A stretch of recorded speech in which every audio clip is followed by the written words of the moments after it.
Mi estimado telepensante, pero mire qué ramillete le tengo hoy día para que reflexionemos en profundidad sobre lo que está pasando aquí en las verdaderas mentiras. El único programa que le dice la verdad, mi estimado telepensante. Nosotros lo que según el profe Mario Girafales somos los que estamos mintiendo y tenemos engañado al 62% del país con todas nuestras mentiras. Aquí tenemos al profe Luis Silva, listo para mentirnos a todos nosotros sobre lo que está sucediendo. ¿Para qué le voy a decir de Andrea Íñiguez, que ha sido la que ha tocado el punto neurálgico? Andrea, profesor Luis, muy bienvenido, y nuestro invitado estrella también, Cristóbal Urruticoechea, que usted no ha oído hablar nada de él en los últimos días. Muy bienvenido, Cristóbal, gracias por estar aquí en Esfera Pública. Oh, muchas gracias a ustedes. De verdad es un honor estar aquí con este gran panel conversando sobre nuestro querido país. Mis estimados, Andrea, ¿qué opinas tú de lo que acaba de aparecer en la prensa respecto a que la señora Elisa Loncón anda diciendo por sus viajes que es muy probable que se produzca una nueva explosión social producto de que toda esta negociación que se está haciendo y que se está cocinando no está haciendo, digamos, los cauces que tendría que tener para que la gente sienta que realmente está representada como logró representarlo la convención anterior, Andreita?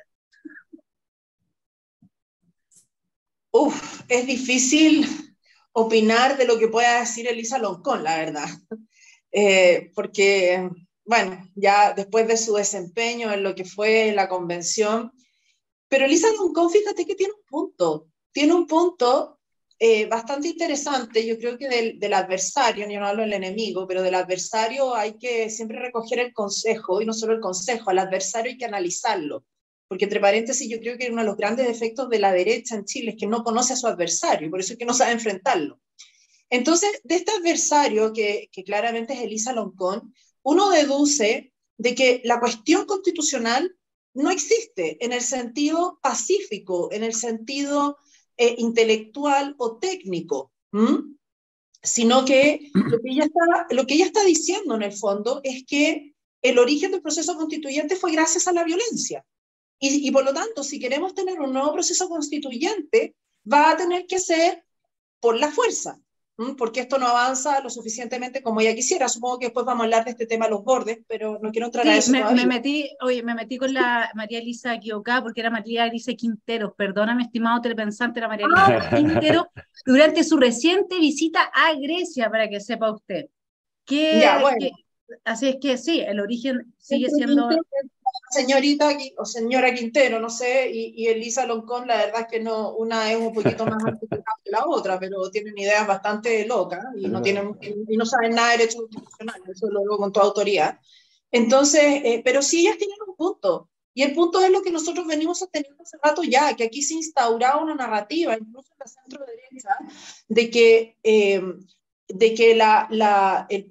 el problema constitucional es por un problema, o sea, se instaura la discusión y la convención por un tema de necesidad de reformas, que yo creo que sí, siempre en la Constitución es necesario reformas, adaptarla, etcétera, pero que lo que provocó este proceso fue la violencia, lo está reconociendo, y por lo tanto habría que tomarlo eso como una amenaza de que está diciendo, bueno, si ustedes no llegan a un acuerdo, nosotros volvemos a las calles.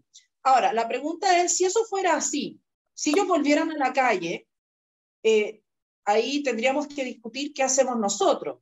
Si ellos vuelven a la calle, yo prefiero defender la democracia y la institucionalidad en la calle que volverla a entregar. Porque dicho sea de paso, y esto puede sonar un poco extremo, yo lo discutí con una persona de centro derecha el fin de semana, porque eso fue exactamente lo que hicieron mis padres en la Unidad Popular. ¿Por qué estaban haciendo mis padres, por lo menos en la calle, en la Unidad Popular? Criticando un gobierno, no, estaban dándose cuenta de que se estaba pasando a llevar la institucionalidad y que no lo iban a permitir. De forma pacífica, por supuesto, estaban protestando en las calles.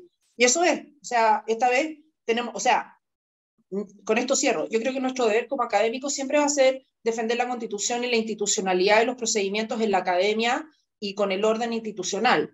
Pero bueno, si Elisa Loncón, o sea, si Elisa Quintero quiere salir a la calle, ahí nos tendrá que ver, solo que nosotros no vamos a destruir nada porque somos pacíficos, que es distinto.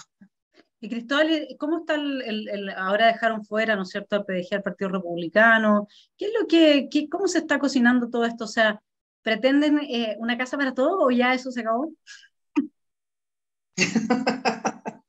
Primero yo recojo un poco lo que estaba conversando recién Andrea. Esto, lo que se logra con este texto para proponer una nueva constitución, se logra a través de la violencia, a través de poner en jaque las instituciones. También lo que dice ella es muy importante, conocer a nuestro adversario. Pues nuestro adversario no trabaja solamente con su ideología, con su pensamiento político y poniéndolo sobre algún texto en el Congreso. Ellos tienen socios, y de esto me hago cargo yo, de lo que voy a decir. Ellos tienen socios, tienen una militancia callejera que se dedica a destruir, que se dedica a las redes sociales, a insultar, a amenazar. Tienen también aliados políticos en el mundo, que hemos visto los lamentables hechos que vinculan a Nicolás Maduro, el presidente de Venezuela, con actos brutales, incluso o sea, a lo más lejos que puede llegar el ser humano cuando tortura a una persona. En fin, entonces esta provocación verbal es constante, y de esta provocación verbal y esta provocación violenta que se ejecuta en las calles, en las redes sociales, en fin, lamentablemente la centro derecha no se hace cargo. Y esto yo se lo he dicho a ellos, ¿eh? No lo estoy hablando aquí con el ánimo de pelar a alguien. No, yo se lo he dicho a ellos. Se lo he dicho que lamentablemente se vuelven a sentar con personas que no quieren la libertad, quieren lo peor que le puede pasar a un país. Vemos hoy día cómo ayer el gobierno ingresa el aborto libre. O sea, la violencia más brutal que existe contra el ser humano, que es el aborto, lo plasman en un proyecto de ley. Y así funcionan. Y yo la verdad las cosas que es evidente que uno tiene que sentarse a conversar, porque en Chile caben todos, la derecha, la izquierda, los centros, caben todos. Pero eso no significa que yo permita y que vuelva a pensar en tener un proceso que puso a Chile en una situación extremadamente grave y que hoy día amenaza todavía aún más con empeorar con este juego de conversemos, de busquemos un consenso, busquemos estos bordes. Para mí la Constitución tiene que volver a su lugar de origen, que es el Congreso, de donde nunca había haber salido, y no tengo otra opción. No propongo otra opción y no tengo otra opción. Para mí esa es la opción. Cristóbal, perdona, yo comparto tu posición, pero al mismo tiempo soy consciente de que hay muchas fuerzas trabajando en una dirección distinta. Y ahí quería preguntarte, en la medida en que quieras y puedas hacerlo, ¿qué crees que va a pasar?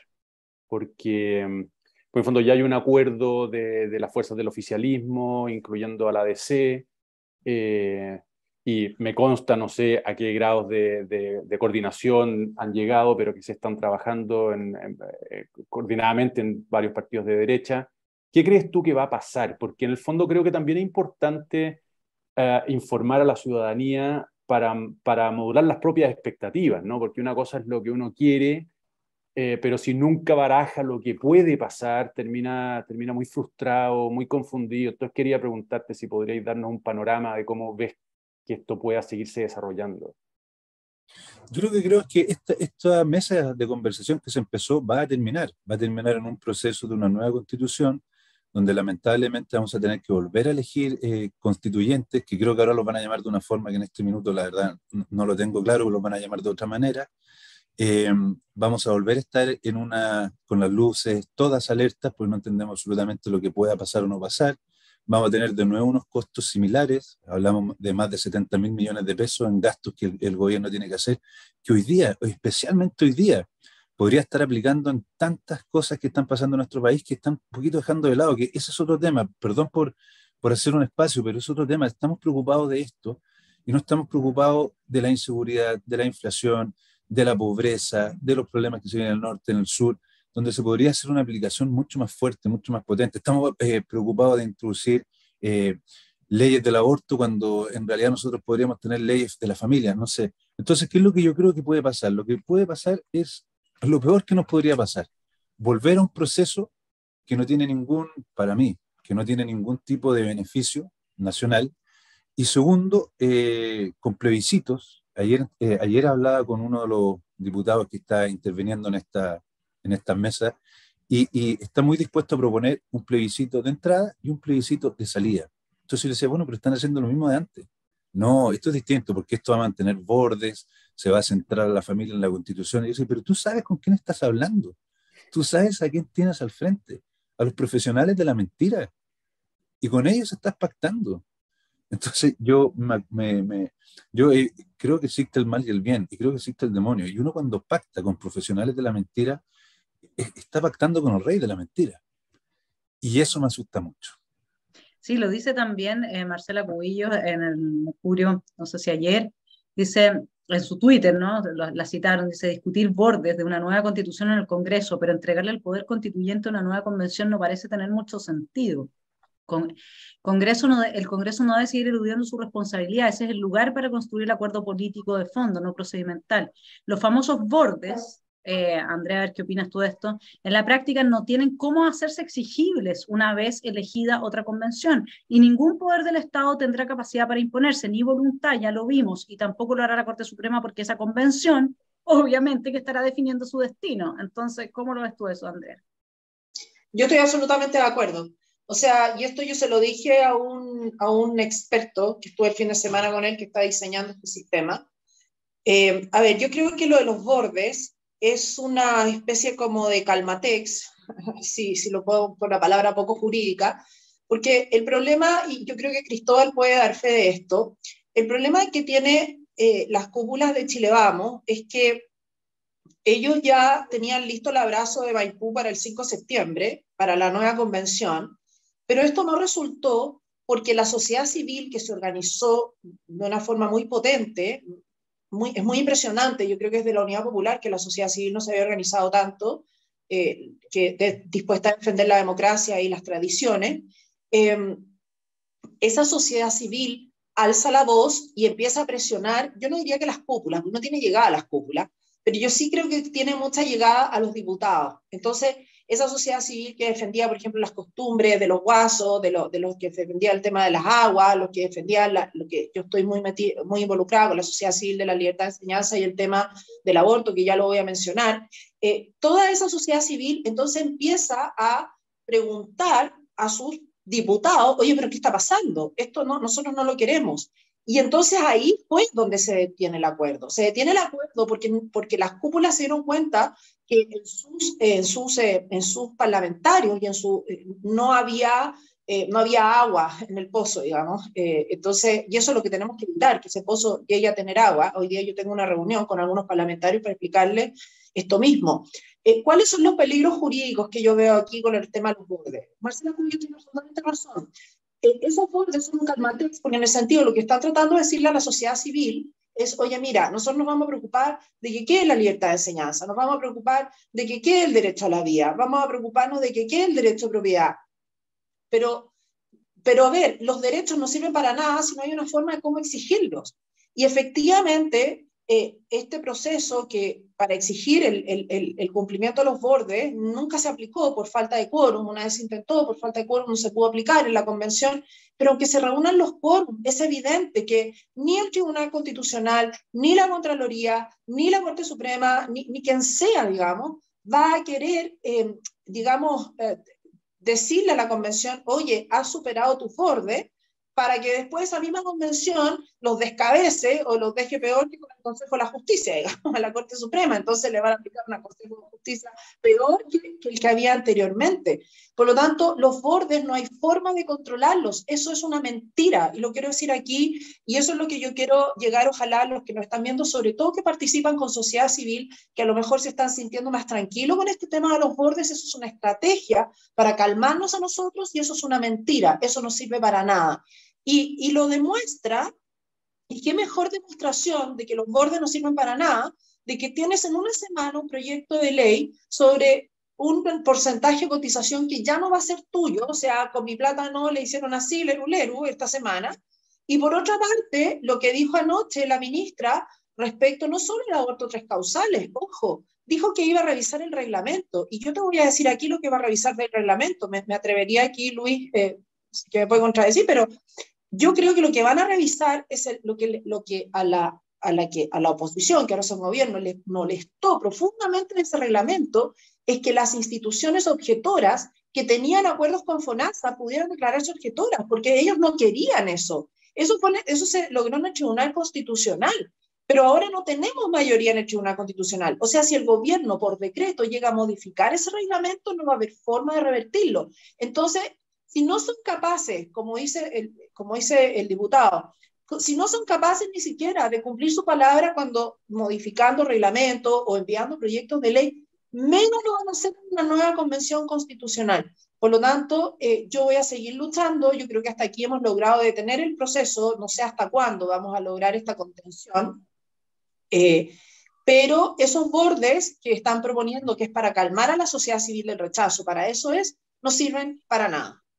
A mí me da la sensación, Luis, no sé qué opinas tú de eso, que los bordes son como otra nueva letra chica. O sea, te pueden poner un título, libertad de elegir tu educación, pero si en la bajada te metieron la ESI, ya no tienes libertad de educación porque eso va a ser obligatorio en todos los programas y por lo tanto de la escuela y por lo tanto ya no hay libertad de educación en sí. No sé, yo lo siento esto de los bordes como esos grandes titulares de los artículos y que después en la bajada se podían contradecir y podía pasar lo que fuese, digamos, y un M. ¿Cómo lo ves tú eso? Sí, o sea, yo creo que tiene ese efecto si es que se respetara el mínimo, pero yo concuerdo con lo que decía Andrea, es decir, los mínimos o los bordes o cualquier otra técnica que se use para asegurarse ciertos contenidos en la Constitución y tranquilizar a la población de que mira, lo que salga de aquí no va a ser un mamarracho, al final va a depender absolutamente de la buena voluntad de los constituyentes, ¿no? De quienes integren ese órgano. Y ahí a mí me gustaría, no sé si es, tú me dirás, Vanessa, que mandas, pero me gustaría preguntarle a Cristóbal o ahondar en esto, porque a mí me pasa, y supongo que a muchos que nos siguen también, esto de tomar conciencia de a quién tenemos enfrente, ¿no? Que esa idea es interesante, me gustaría, Cristóbal, si pudieras desarrollar, si pudieras darle como contenido, ¿no? Porque a veces, lo digo por mí, y supongo que hay varios que se van a sentir interpretados, pecamos de ingenuidad, ¿no? Y creemos que en verdad hay buena voluntad de todas las partes, y uno se deja seducir, ¿no? por un discurso que llama a negociar, a alcanzar acuerdos, etc. ¿Cómo tú me sacarías de ese hechizo, ¿no? No, bastante difícil porque esto es como que Richard le diera un consejo a Frank Sinatra. No. Me estáis poniendo en una situación muy difícil. No. Pero nada, o sea, yo parto de la base de que a ver cómo nace todo esto, y esto nace a través de una de las personas con una mente más perturbada en la historia de nuestro país, que es Marx. Marx no solamente atacaba a la familia, sino que atacaba a la Iglesia Católica, atacaba a todo tipo de fe, atacaba todo lo que él pudiese destruir para centrarlo todo en el Estado, ¿no? Y esa evolución política de Marx es la que toma mucha fuerza y desarrolla a través de uno de los partidos políticos más asesinos en la historia de la humanidad, con más maldad, en fin, que es el comunismo, que todos sabemos. Eso no, se enseña en el colegio y se sabe en todas partes. ¿Cuál es el problema? El problema es que esta cosa empieza a avanzar. Y yo, por eso te digo que es muy difícil que yo te responda a esto, porque si nosotros nos sentamos más o menos en la década de los 90, cuando cae el muro de Berlín, se empiezan a abrir muchos espacios. Yo creo que el mundo aplaudía. Yo era muy chiquitito en esa época, pero creo que el mundo aplaudía y decían, mira, ¿te das cuenta que el comunismo no sirve para nada? Pero no fueron capaces de entender lo mismo que está pasando hoy día, que mientras nosotros aplaudíamos, ellos ya tenían la respuesta y ya habían ejecutado absolutamente todo su programa y ya sabían lo que iban a hacer. ¿Y qué es lo que iban a hacer? Estas construcciones del Foro Sao Paulo, el Grupo de Puebla, en fin. Ya la arma no era el método de revolución, ya el campesino o la persona que trabajaba en la fábrica, ya no era su objetivo a ver, porque ya ellos les doblaron la mano, pudiendo tener televisiones, auto, en fin, un sinfín de cosas que le entregaron justamente sus opositores ideológicos, políticos y económicos. Pero en fin, entonces logrando esto, ellos logran introducir lo que yo creo que es más perverso que ha existido en la historia de la humanidad, que es la ideología de género. Pero no solo la ideología de género, sino que todos estos sismos que nosotros podemos complementar, el ecologismo, el animalismo, el feminismo, el indigenismo, y que todo nace, bueno, de la estructura que parte con Marx, pero hay alguien también que es un psicópata mental, por llamarlo de alguna forma, que es Gramsci, que fue el que ideó todo esto. o gran parte de todo esto.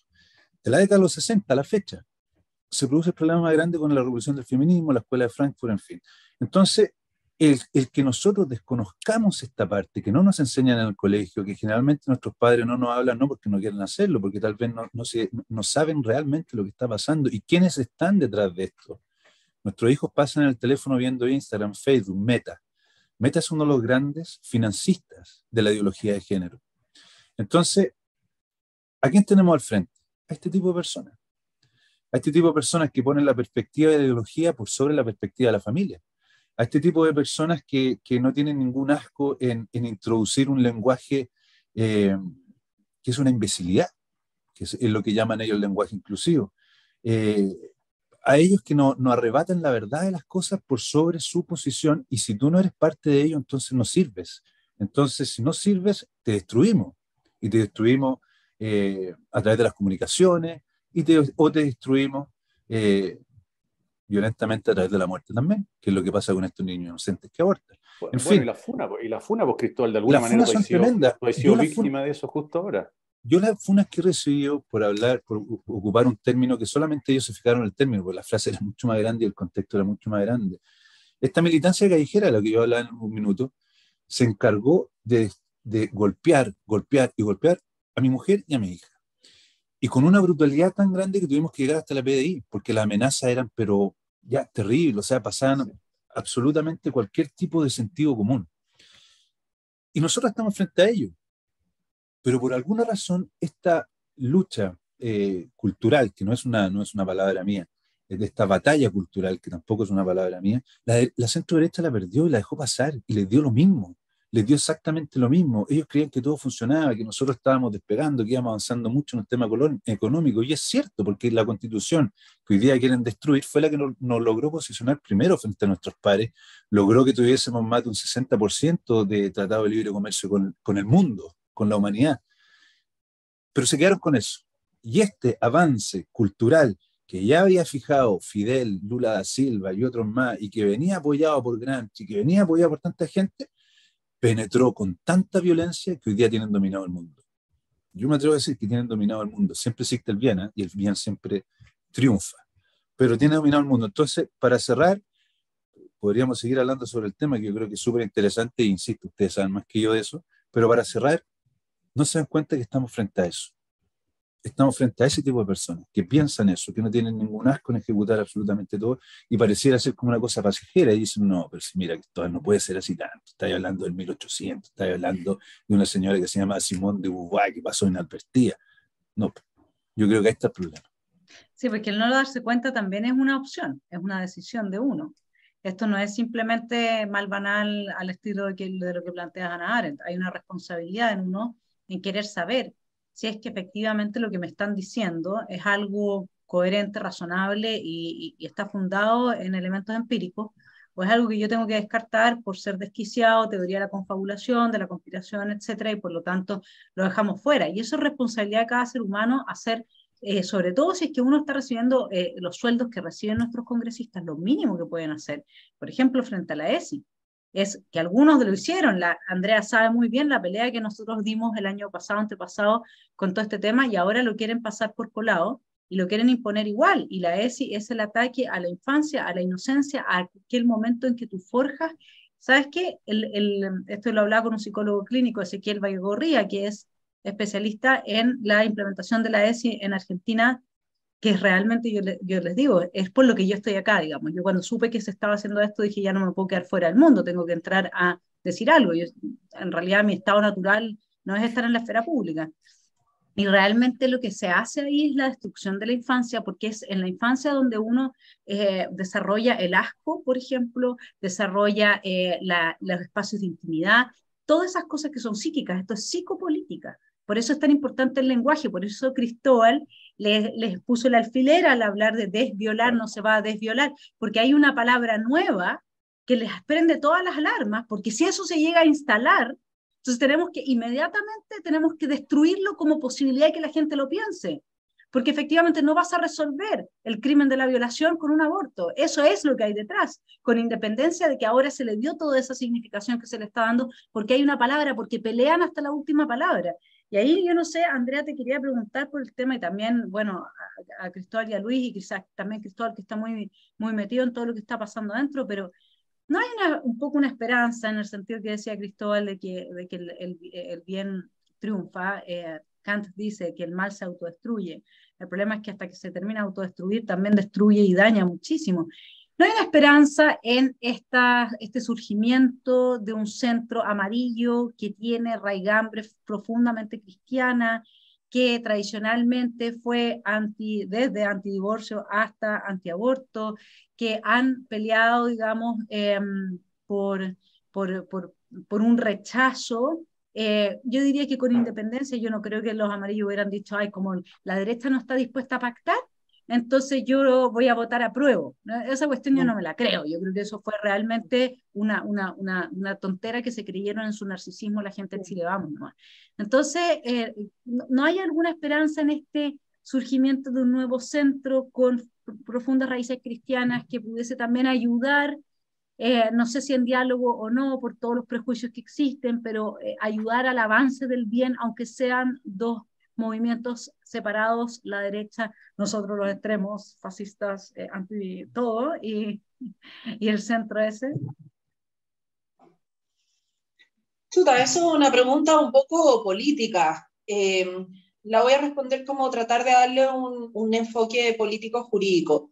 Lo que yo veo es que en abrir y aquí Cristóbal puede ayudar en lo político y el profe que me hizo clase además en el doctorado, así que propiamente tal fue mi profe, en lo jurídico. Voy a partir como por lo político. Yo creo que aquí hay una sensación de abrir un proceso constituyente, porque ahora sí, y esto me lo decía este experto de Chile Vamos el otro día, porque la idea es abrir un proceso constituyente que ahora sí que vamos a tener una buena y nueva constitución, que todos vamos a ir a aprobar y por lo tanto la extrema izquierda se va a dejar de fregar. Y ahí yo creo que hay un error primero de concepto, porque para tener una buena y nueva constitución, que los bordes no sirven para nada, lo único que necesitas, como decía Luis, es la buena voluntad de los constituyentes, es decir, escoger buenos constituyentes.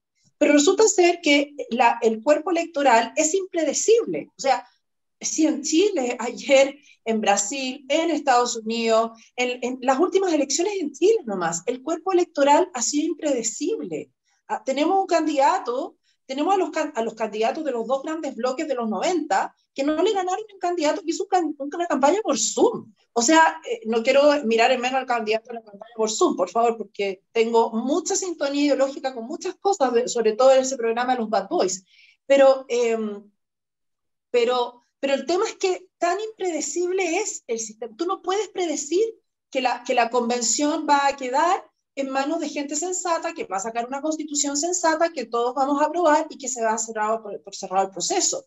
Entonces, no. Y si no tenemos una buena constitución, o si tenemos una buena constitución, pero la centroizquierda y la izquierda, que, ojo, recordemos que la centroizquierda no quiso firmar el requerimiento para ir a la Corte Suprema y poner el límite a la convención. Por lo tanto, la centroizquierda es muy ambivalente, no estoy hablando de los amarillos, sino socialistas, PP, es muy ambivalente y de repente no tienen ningún problema ir a abrazarse con la extrema izquierda. Entonces, a lo que voy yo es que puede que ahora tengamos una constitución que nos guste a nosotros, pero no les guste a ellos, y se vuelve a rechazar. Y volvemos porque ya no tenemos el 142, porque hay que modificarlo y no hay norma de cierre. Y ellos dicen, no, o sea, para ellos el cierre es que se va a aprobar esta nueva constitución en el plebiscito ratificatorio, que nadie lo puede asegurar. Esa es mi impresión, como te diría yo, jurídica. O sea, abrir un nuevo proceso constituyente significa decir que este no se ha cerrado y por lo tanto tiene que seguir hasta que tengamos la buena y nueva constitución, y entonces podemos ir al tercero y al cuarto, y yo no sé si este país podría resistir una cosa así. Entonces hay que tener cuidado ahí con la técnica, y eso yo lo decía. Pero ¿cuál es tu técnica? Porque me hablaban de los bordes, la cuestión. Déjate de los bordes. Quiero saber cuál es la técnica para darle la bajada a este nuevo proceso, y no son capaces de decirlo porque modificar el 142, en mi opinión, es peligrosísimo. Y después está la bajada ya aquí un poco más política, de lo que hablaba un poco Cristóbal, y tú dices que aparece este centro amarillo y este centro no sé qué, pero si eso es todo del LID. O sea, eso lo discutimos muy bien los que leemos el Mercurio, o La Tercera, o vemos algunos tipos de programas en ciertas radios más centradas, incluso en programas de YouTube. Tú aquí has tenido Amarillos, muy bien, lo podemos discutir, tener una discusión intelectual muy interesante, disentir, no disentir, después irnos a tomar un café, todo muy civilizado. Pero si el problema es que la extrema izquierda tiene tomados los grupos intermedios, tiene tomados los colegios de profesores, siguen tomados con, o sea, si alguien cree que porque ganamos por el 62% ya logramos limpiar de todos estos profesores ideologizados, de todos estos grupos que están ideologizados, sindicatos, etcétera, esta penetración cultural de la que hablaba Gramsci, está muy equivocado.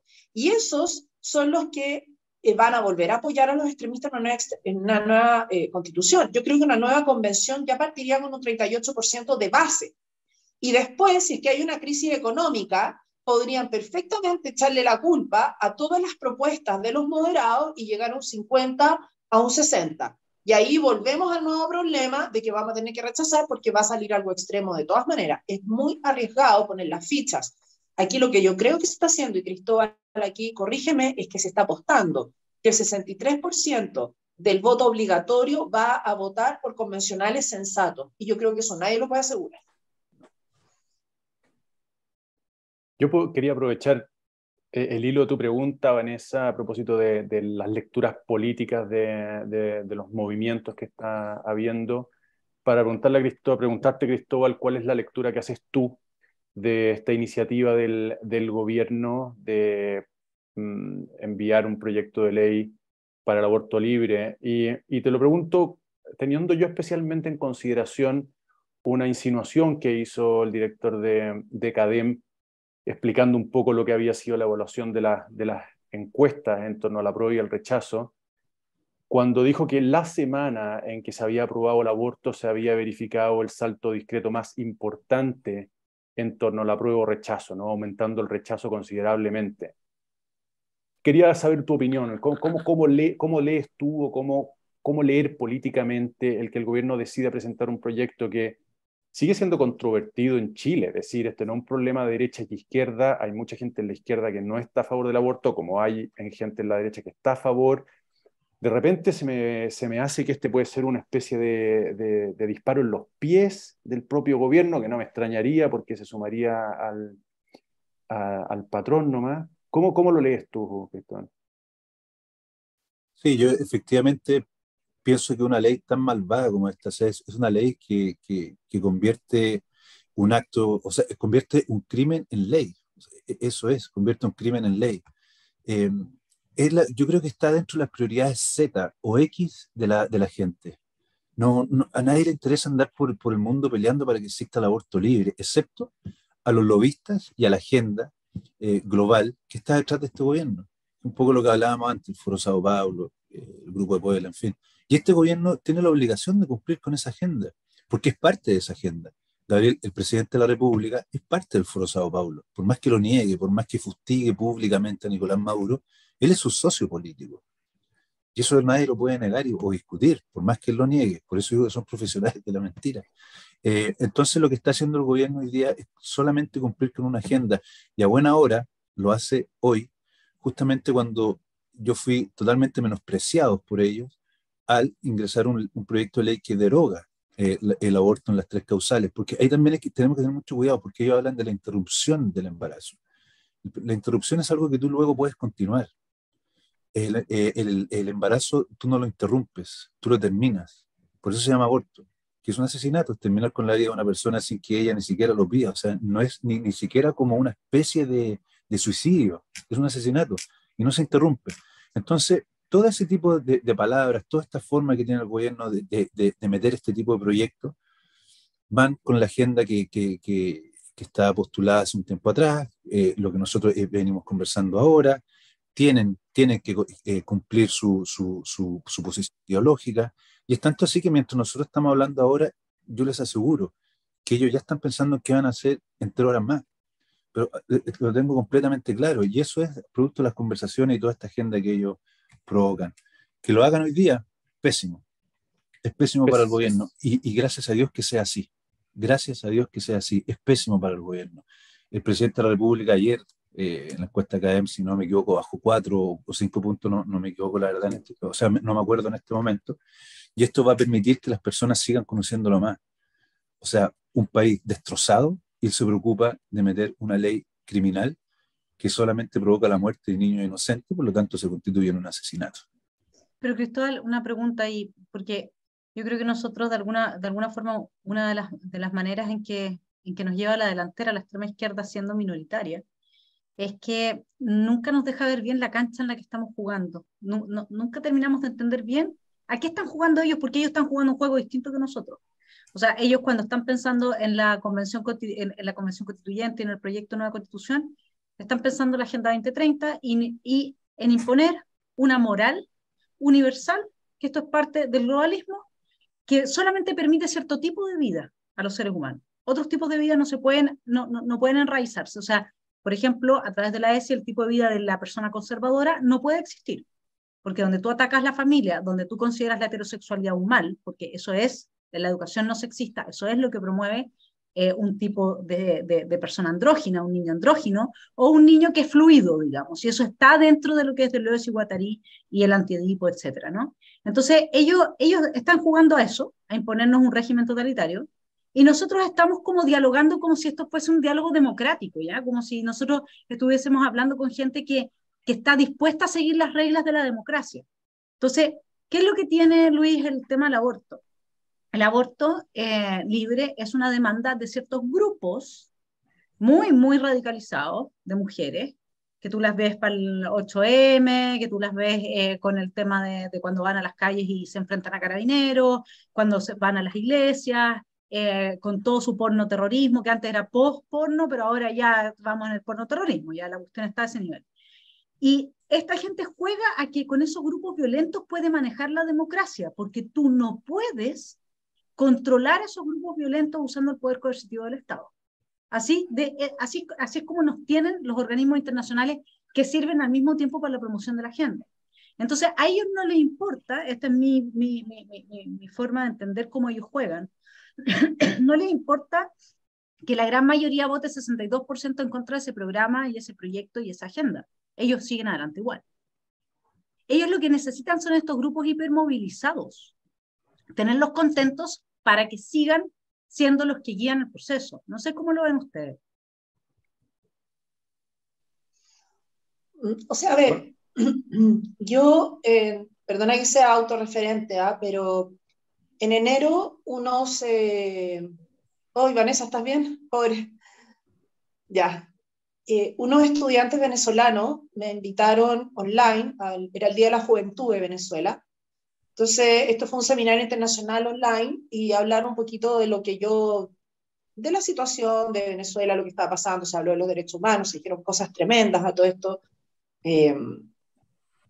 Y una de las cosas mi hipótesis de todo esto, porque tú dices conocer a tu adversario y qué es lo que pasa, mi hipótesis es la siguiente. Yo la planteé en enero y estoy muy contenta porque Villegas lo dijo hace 2 semanas en un programa. No estoy diciendo que me la robó, pero que Villegas piensa igual que yo, es un honor para mí en esto, un gran pensador.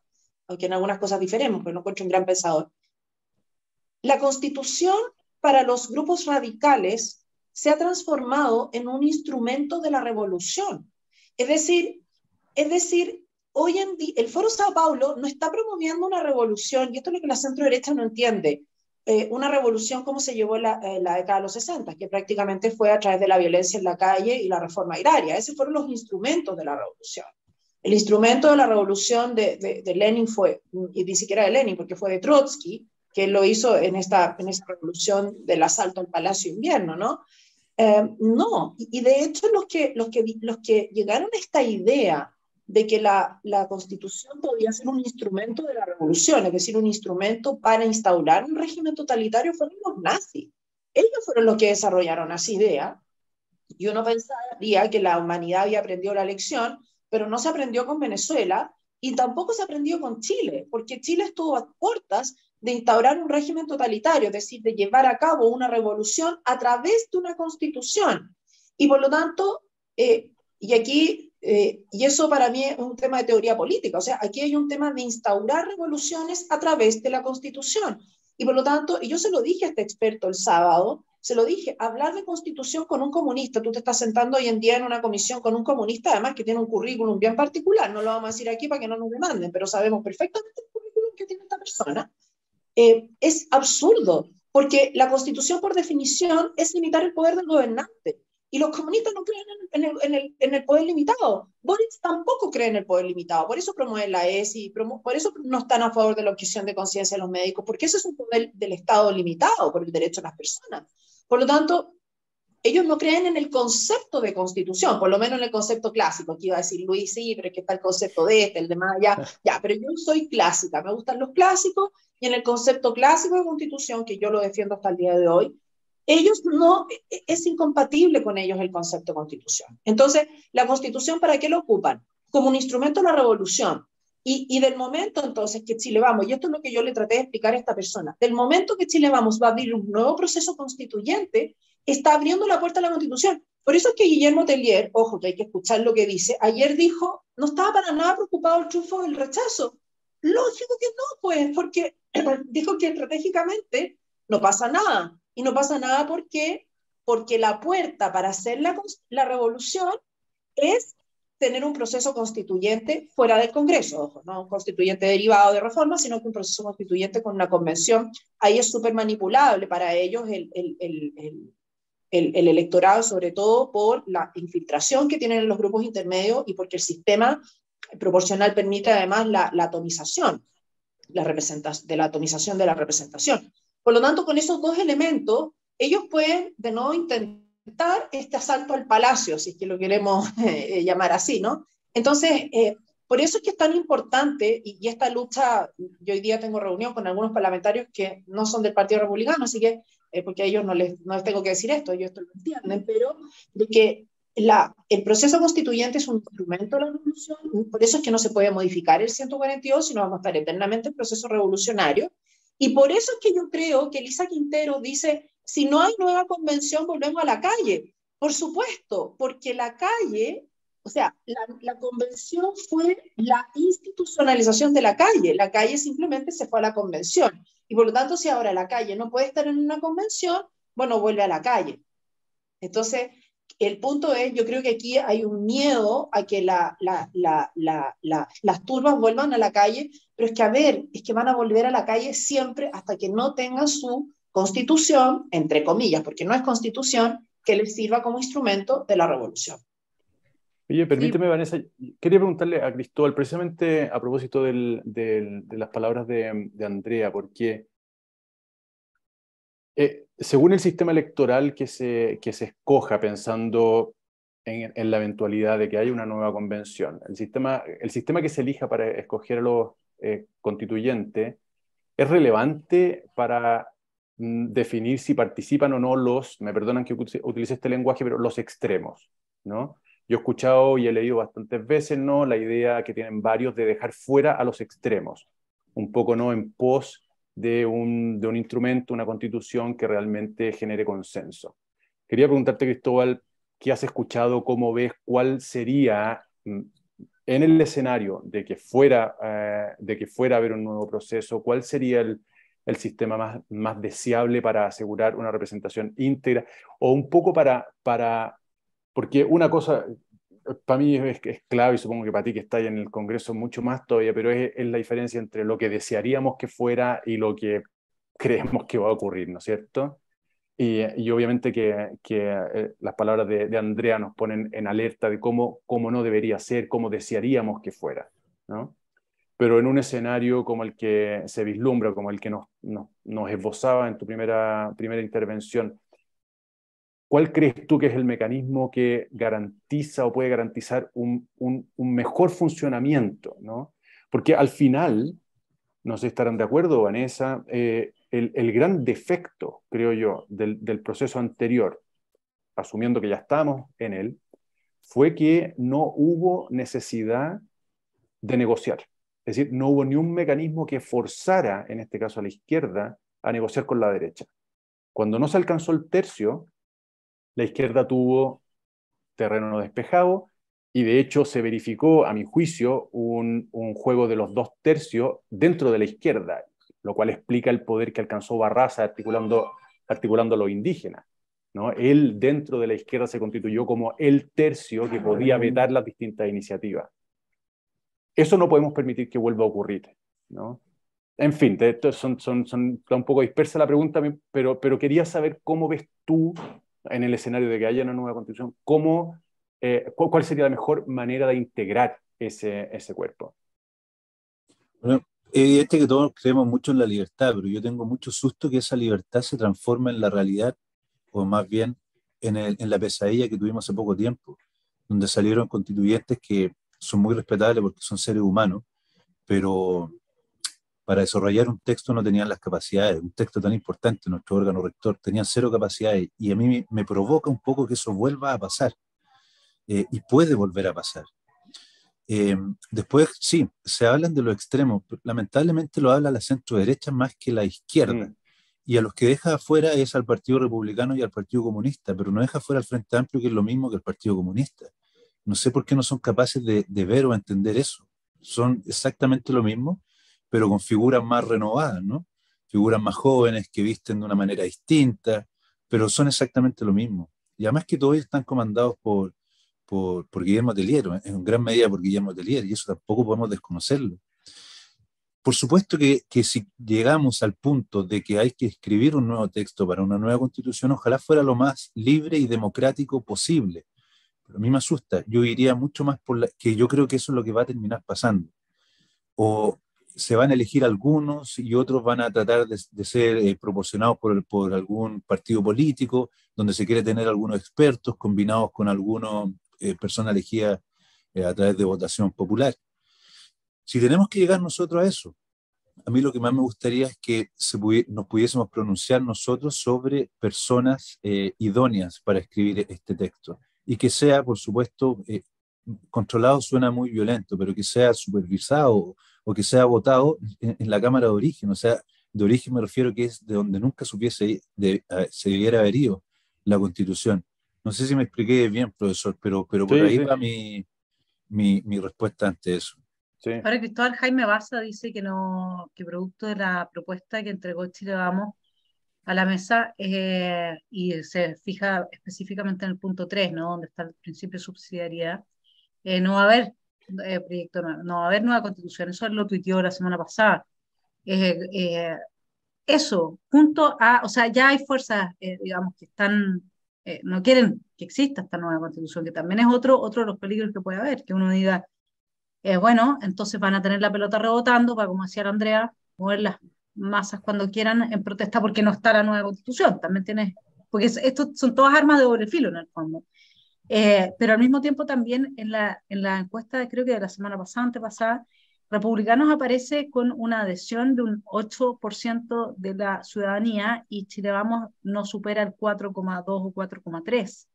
O sea, en lo que eran las preferencias, se marcaban las preferencias o con quién te identificabas, digamos, ¿no?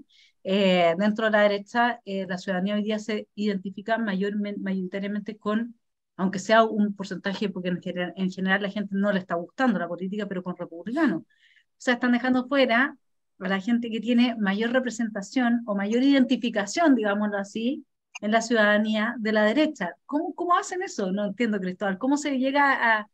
¿Eso va a ser así? ¿Definitivamente están fuera, digamos, de lo que pueda venir en el proceso? ¿O es solamente en esta etapa en que ustedes decidieron marginarse?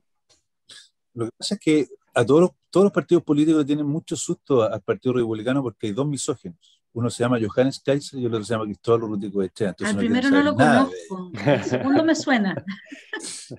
No, yo ¿Conoces?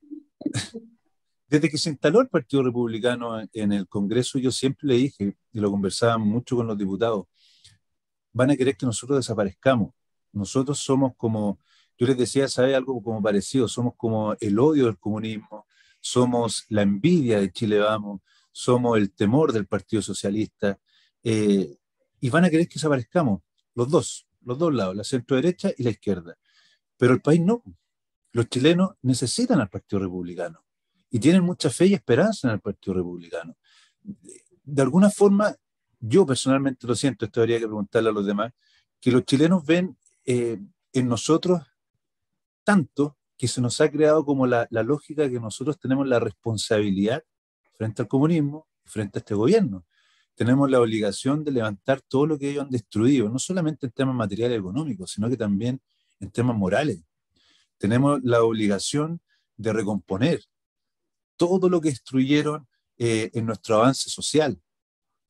Y eso les molesta a la izquierda por razones obvias y le molesta a la derecha, o a la centro derecha, o derecha social, o como ellos quieran llamarse, y lo digo con el mayor cariño y respeto del mundo, porque no les parece bien que haya surgido esta forma de hacer política con la verdad, con el sentido común, con no tener miedo a decir las cosas y enfrentar al comunismo como se les debe enfrentar. Toda esta paciencia que se le puede tener al comunismo, toda esta amabilidad que se le puede tener al comunismo, incluso hacer sacrificio y rezar por ellos y pedir por ellos, pero también hay que enfrentarlo. Y aquí en el Congreso nadie lo había hecho. Entonces dijeron, el Congreso se polarizó, se fueron los extremos, mentira. Yo estuve 4 años y nadie les decía las cosas a los comunistas y al Frente Amplio como se les estaba diciendo hoy día. ¿Y cómo se les dice hoy día? Desenmascarándolo.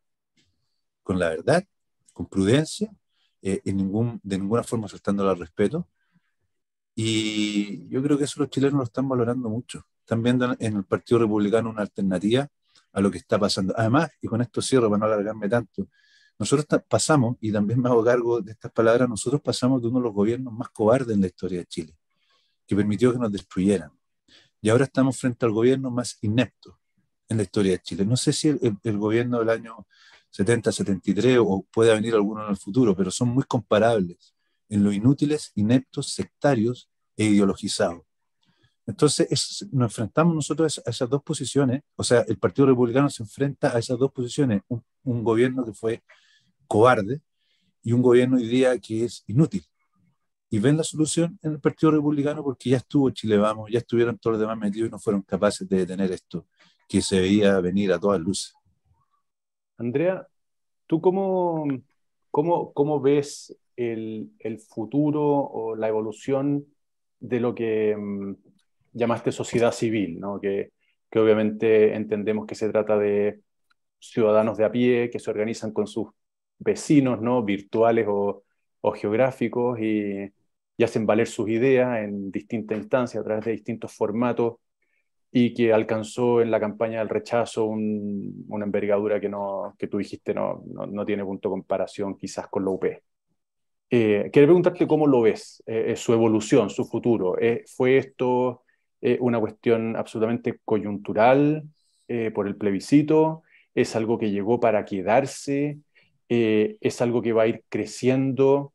Y que tiene mucho que ver creo yo, con el diagnóstico que hacía Cristóbal, ¿no? Es decir, aquí hay una sociedad que en cierta medida, por supuesto, el Partido Republicano no está catalizando a todo Chile, pero hay una sociedad, una parte de la sociedad importante, ¿no? Que quiere hacerse oír y que, entre otros, encuentra en el Partido Republicano un altavoz, ¿no? No es el único, pero definitivamente los medios de comunicación tradicionales, los partidos tradicionales y los representantes o los agentes culturales, llamémoslos como se quiera, no están siendo hoy día un vehículo para... Yo quería preguntarte, ¿no? De nuevo me disperso un poco en la pregunta, pero ¿cuál es tu diagnóstico de cómo va a evolucionar esto, ¿no? Y además que yo entiendo, corrígeme, pero que tú eres también una participante muy activa, ¿no? Desde la sociedad civil. Sí. Mira, yo creo que la sociedad civil, espero que toda esta sociedad civil que despertó con la campaña del rechazo, porque la campaña del rechazo, ¿qué es lo que despertó? Despertó algo que nosotros, que tú, que la Vanessa, que el diputado, cada uno por su lado, como Toribio el náufrago, viene predicando hace rato ya, que en Chile hay una batalla cultural. Incluso nuestro sector no había querido reconocerlo, hay intelectuales de derecha que no habían querido reconocerlo. Y uno trataba de explicarlo esto como un almuerzo familiar y no te creían, pero ahora yo creo que ahí sí hay conciencia. O sea, los del campo tienen conciencia absoluta de que quieren destruir su forma de vida, su cultura.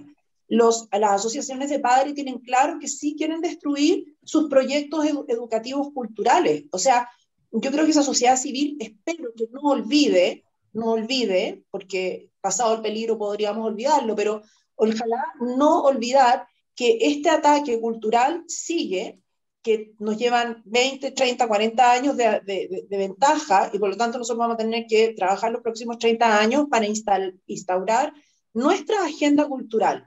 Y espero que esa sea la lección, lo que nosotros estamos tratando de hacer. Ahora, sí, a propósito de esta pregunta, yo quiero decir como dos cosas como para cerrar también. Yo no creo que este sea un gobierno de ineptos. Para mí esto es un gobierno de revolucionarios profesionales. O sea, ellos han estudiado, ellos están repitiendo a la letra el manual de la revolución de Lenin. ¿Ah? Entonces hay que tener cuidado con ellos, porque a lo mejor porque ser un poco desgañambá, o sea, un poco desaliñado, un poco de decir, oye, dije algo que no debía haber dicho. Ya, pero ellos son profesionales. O sea, si hay algo que son profesionales de la revolución, entonces hay que tener cuidado con eso. Para mí, y ese gran cerebro de la revolución detrás es Guillermo Tellier con su discípula muy disciplinada, que es Camila Vallejo. Por lo tanto, yo encuentro que ellos son profesionales de la revolución y por eso hay que tenerle respeto, porque esa es la única profesión, digamos, que conocen, si es que se le puede llamar profesión.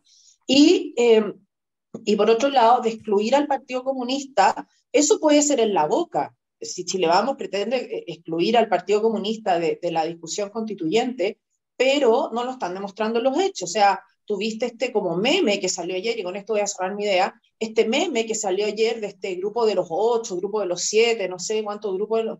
O sea, primero le era, oye, los que ganamos por paliza somos minoría en ese grupo, eso era lo primero. Segundo, y esto lo dijo Juan Leguedé ayer en un programa que me parece espectacular lo que dijo Juan, Chile Vamos manda a 3 personas que son inexpertos totales en política, perdonando la expresión, que se creen expertos, pero Luz Poblete no tiene mucha experiencia, Diego Charper es muy simpático, buen mozo, que sé yo, pero tampoco es, y bastante joven, y Diego Ramírez, que es diputado de un distrito bastante acomodado de Chile, digamos, los mandas a hablar con Guillermo Tellier. ¿Pero cómo se te ocurre? O sea, eso es lo que decía Juan Leguedé, lo tienes conversando con Guillermo Tellier. O sea, que es un experto en manipulación, que es un experto en otras cosas que ya todos sabemos, insisto, que no lo voy a decir porque para que no nos demanden, pero, o sea, tendrías que haber mandado peso pesado a negociar con esta persona y ni siquiera negociar con ellos. Entonces tú quieres excluir al Partido Comunista mandando a 3 personas que pueden tener muy buenas intenciones, pero que no tienen la experiencia y el bagaje para el nivel de manipulación y de expertise que tiene Guillermo Tellier. A mí eso me da muchísimo susto. Eso. Así que la sociedad civil tiene que seguir abierta, nosotros tenemos que seguir atentos y tenemos que seguir presionando mi llamado es ese, a los diputados, no a las cúpulas, porque no van a escuchar nada, pero sí a los diputados, porque si hemos logrado bajar este acuerdo que ellos querían para el 5 de septiembre, después para el 11, después para el 18, y no les ha resultado, ha sido por la presión de la sociedad civil que dijo basta. Y que tenemos que seguir diciendo eso, basta, eso. Andrea, y Cristóbal se tiene que ir, lo vamos a dejar con una tarea, eso sí, antes que se vaya, que va a ser una tarea muy importante, que junto con hacer ese llamado a la sociedad civil, Cristóbal, una cosa fundamental que decía Luis es la dificultad que tiene la gente, el cansancio también que la gente tiene con esta cocinería, con la gente que tradicionalmente ha sido centro derecha, entonces a la derecha, que no es la tradicionalmente centro derecha, la que tú formas parte, que simpatizamos, que trabajamos, también le cabe un rol fundamental del que tú hablaste y necesitamos cada vez más gente que esté apoyando ese rol, porque en la medida en que sigan los mismos van a seguir pasando las mismas cosas. Así que te dejo a ti que te despidas del programa. Gracias por estar aquí con nosotros y te doy la palabra. No, yo le agradezco un montón, se pasó demasiado rápido y tenía yo una reunión también amarrada aquí en el Congreso, para que vean que algo trabajamos también en el Congreso. 1.000.000 de gracias, yo le agradezco mucho y Chile va a salir adelante teniendo personas como ustedes, indudable. Esa es la forma. Gracias. Chao, Cristóbal. Gracias a ti, Cristóbal. Un abrazo, Cristóbal. Chao, chao. Gracias por estar Gracias. acá. Sí, yo creo que es el gran tema que lo he conversado con gente de la sociedad civil que se está movilizando y todo, que de alguna forma se sintió con que en la segunda vuelta José Antonio tuviese que entrar a dialogar con Chile Vamos, y tuviese que entrar a integrarlos, y mucha gente se sintió, porque ya Chile Vamos, como planteaba el gobierno de cobarde, ¿no es cierto? De ahí pasamos a un gobierno inepto. Bueno, ese gobierno cobarde es de Chile Vamos, y ha sido muy ingrato Chile Vamos.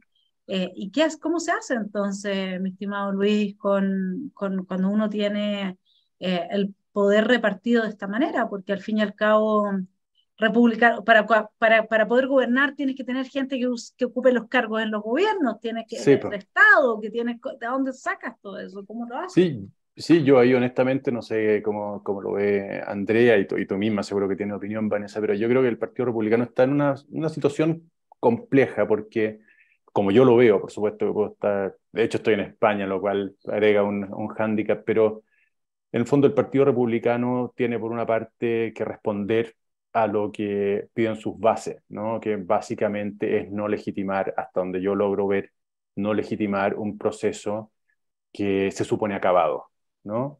Tuvimos un estallido, tuvimos una institucionalización para tener una nueva constitución, y que si era rechazado, la regla estaba clara, seguía vigente la constitución actual. Punto final. Y sin embargo, al ser leal a esa exigencia, Republicanos paga el precio de ser marginado, ¿no? Del debate, que entiendo que pueda ser visto como una posición hasta cierto punto cómoda, ¿no? Porque al final lo que probablemente termine pasando es que no se excluya a los extremos, ¿cierto? Porque el Partido Comunista se va a defender como gato de espalda, y obviamente el Republicano va a hacer lo suyo, y participen de este proyecto, ¿no? Pero siempre lastrado, ¿no? Siempre lastrando el proyecto. Y eso obviamente que le resta eficacia, y como dices tú muy bien al final, si en la política tú no puedes tomar decisiones, no está. En el fondo la política, en cierto sentido, es llegar al poder, ¿no? Consiste en llegar al poder para tomar decisiones. Entonces, si tú te marginas de donde se están generando estos acuerdos, bueno, es más difícil llegar a tomar decisiones, y tú puedes dejar muy contento a tu público, marcar tu punto en la agenda, pero no llegar nunca a tomar posiciones. De hecho, yo creo, no sé esto cómo lo va a juzgar la historia. Yo simplemente constato que la posición que adoptó José Antonio Kast con Piñera y Partido Republicano, después con el gobierno de Piñera, le cerró todas las puertas, todas. Por una parte, Kast puede decir con toda razón: mira, yo no he participado nunca en un gobierno mediocre que finalmente terminó entregando la Constitución a la izquierda, etcétera, etcétera. Pero también es cierto que el Partido Republicano y muchas personas que comulgan con su ideario no han podido formarse políticamente, ¿no? No han podido participar de lugares donde se toman decisiones, donde se está en contacto, ¿no? con la izquierda, y te ves forzado a negociar, etcétera, etcétera, lo cual tiene un costo también, ¿no? Y a menos de que el Partido Republicano tuviera vocación, que yo creo que no la tiene, una vocación de ser siempre minoritario, ¿no?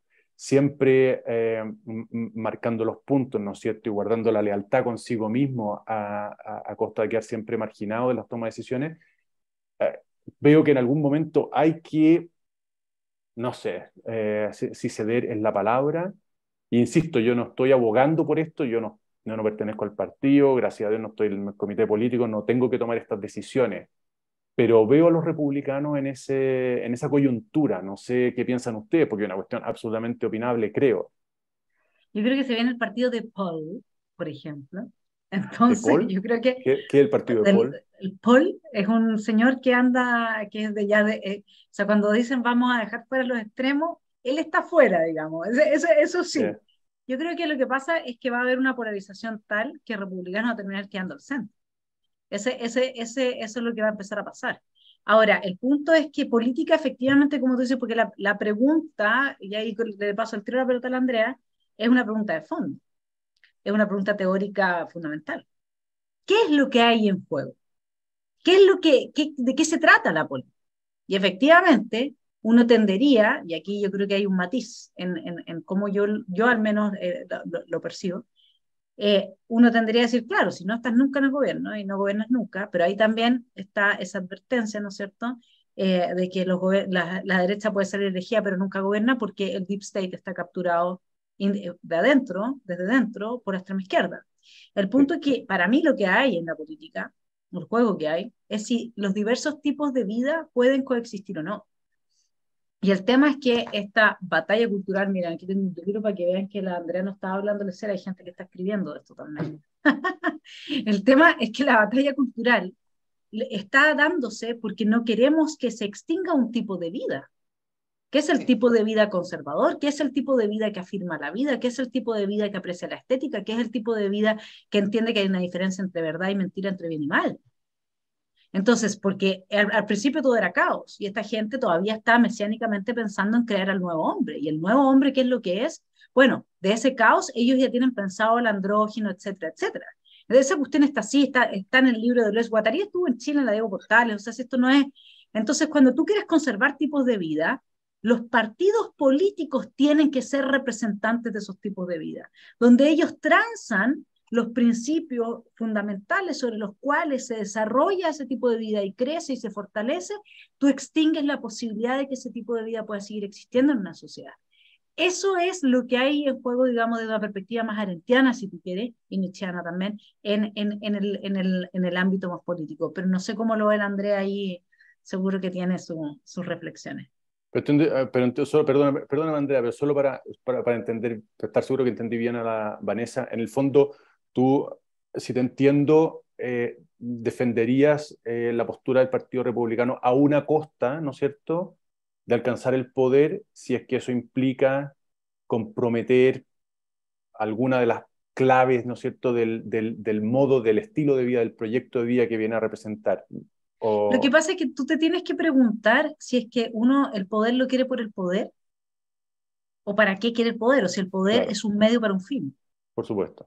Entonces, si el poder es el fin, nos vamos contigo, digamos. Habría que transar, habría que empezar a negociar, habría que constituir bloques, y eso tendría como correlato el que no llegasen al poder los otros. ¿Sí? Así que sí, eso sería más o menos, esa sería la lucha. Perfecto. Pero si el poder es un medio, la pregunta es ¿un medio para qué?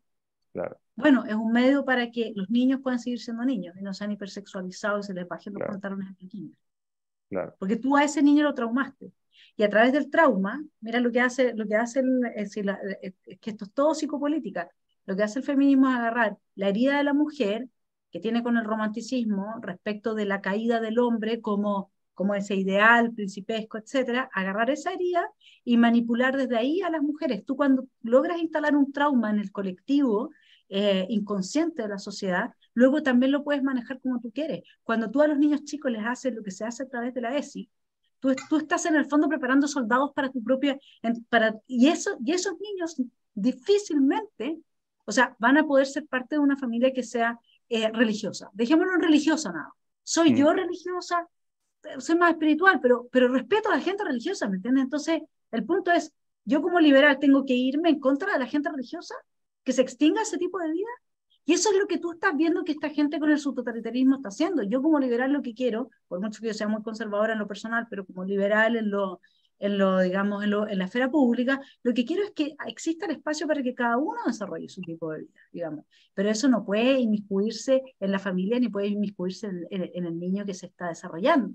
Entonces, ese es el punto. El poder es, desde la perspectiva arendtiana de que cada uno nace único, irrepetible, que tú no puedes cambiar un ser humano por otro como cambias un pescado de un cardumen, y ahí es donde subyace la dignidad, ¿sí? Entonces, la política es ese espacio común para que cada uno desarrolle ese tipo de vida y pueda aportar a la sociedad el valor que trae en sí mismo, ¿no? Su perspectiva. Eso es un poco lo que, como yo lo veo. Si el Partido Republicano transa, la ESI transa el aborto, transa todo eso, no, claro. se acaba el tipo de vida de la gente que queremos conservar una cierta forma, ¿no es cierto?, de familia, de sujeto, de libertad, etcétera. Ese es el problema. No, absolutamente. No, yo estaba pensando cuando dije lo que dije en el proceso constituyente. Sí, ninguna de otras cuestiones tan importantes. Sí. Lo que pasa es que también tengo que retirarme a hacer clase, tengo que cumplir con mis deberes, así que con esto voy a cerrar mi idea para despedirme también de ustedes, que ha sido un gusto. Luis, te veo más online de lo que te veo en persona, pero bueno, ya volverás a Chile. Sí, ya volveré. Tenemos en algunos congresos. Pero mira, a ver, yo creo que restarte de un proceso en un momento no te quita votos, al contrario, te fortalece. Yo siempre pienso que los dos grandes triunfadores o los grandes beneficiados del Pacto de Múnich fueron Estados Unidos y la Unión Soviética, y ninguno de los dos estuvo en Múnich.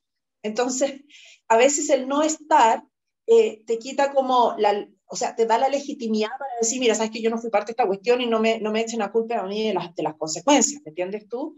El Partido Republicano no fue parte del acuerdo del 15 de noviembre y sin embargo, Chile Vamos sí lo hizo y ahí quedaron como unos cobardes.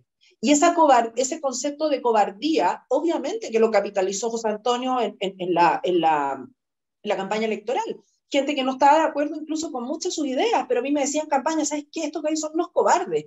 Esta gente son unos cobardes. Yo quiero a alguien que se ponga los pantalones frente al Frente Amplio, frente a los comunistas, ¿me entiendes tú? O sea, yo creo que la semilla que después germinó de la campaña de José Antonio se sembró el 15 de noviembre. Y no nos invitaban a los programas de televisión ni nada. Pero claro, entre ellos mismos se empezaban a contradecir, entonces nosotros mirábamos como espectadores, después entramos y tomamos todas estas riendas de todas estas cosas y te hace ver como una persona consecuente. Y lo mismo pasó con los parlamentarios. Yo creo que esos 15 parlamentarios de ahí, ¿de dónde salieron? Si eso era gente que votaba por Chile Vamos. Y por lo tanto, si Chile Vamos sigue con su entreguismo, se lo digo con cariño, no debería decírselo, porque yo soy del Partido Republicano, así que, pero se los voy a decir. Si ustedes llegan a entregar todo de nuevo y va a haber una convención, una elección de convención, que yo estaba analizando las encuestas, no me gustan mucho las encuestas, pero si tú analizas las encuestas, yo calculo que el 80% de las personas que votó rechazo no quiere una nueva convención. Por lo tanto, si tú como partido no eres parte del nuevo acuerdo, pero después entras y dices, mira, sabes que yo voy a participar igual en la campaña, obviamente convencionales, porque tengo que estar, pero yo no estoy de acuerdo con esto, a esa gente que está molesta, ¿por quién va a votar? No digo que todos van a votar por el Partido Republicano, pero mucha gente sí va a votar, ¿me entiendes tú? No porque se identifiquen, porque quiera ser del partido, sino hay que verlo como partido, hay que verlo como agenda. Y hoy en día las encuestas están demostrando que hay una agenda anticonvención. Por lo tanto, los partidos del rechazo, porque los de la prueba obviamente van a estar felices con la nueva convención, pero lo que yo veo es que los partidos del rechazo que se case con la nueva convención van a sufrir las consecuencias electorales. Y yo creo que por eso es que los parlamentarios de Chile Vamos no le quieren dar los votos a Chile Vamos para una nueva convención, porque ellos saben que van a sufrir la paliza electoral, ¿me entiendes tú?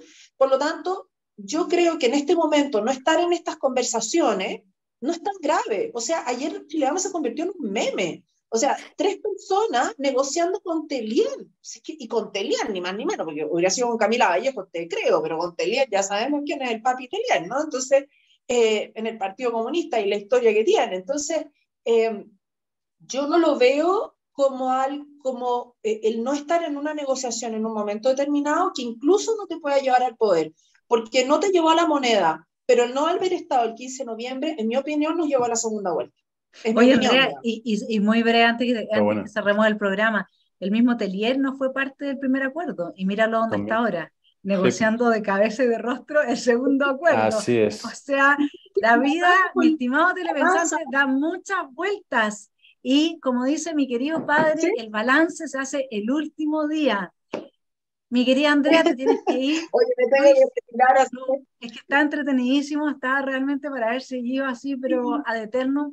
Nos vemos entonces el lunes, Luis, en España, sí, y desde ahí Madrid vamos a estar entrevistando para poderles traer aquí a través de la Fibra Pública, porque dado que Martín, para mi estimado telepensante sepa, está con sus merecidas vacaciones, entonces Luis se ha ofrecido a apoyarnos en este tiempo, y así que muchas gracias, Luis, tremendo aporte. No, encantado. La Andrea, ¿para qué decir que siempre estamos conversando, y me ha hecho también a mí tomar conciencia, y ahí está eso de querer tomar conciencia, mi estimado telepensante, y ver las cosas como son. Así que yo le tuve que reconocer que estaba equivocada, aquí ningún problema, al contrario, gracias a Andrea.